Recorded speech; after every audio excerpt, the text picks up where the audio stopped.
வணக்கம். செல்லக்கிளி மழலை மொழி சிந்திட வேணும், நாம் செவியார அதை கேட்டு மகிழ்ந்திட வேணும். செல்லக்கிளி மழலை மொழி சிந்திட வேணும், நாம் செவியார அதை கேட்டு மகிழ்ந்திட வேணும். கள்ளமில்லா அன்பை கன்னித் தமிழ் பண்பை, கள்ளமில்லா அன்பை கன்னித் தமிழ் பண்பை கலந்துணவாய் நாம் அதற்கு ஊட்டிட வேணும்.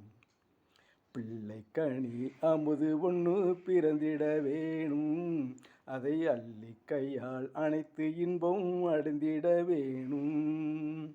பிள்ளைக்கனி அமுது ஒன்று பிறந்திட வேணும், அதை அள்ளி கையால் அனைத்து இன்பம் அடைந்திட வேணும்.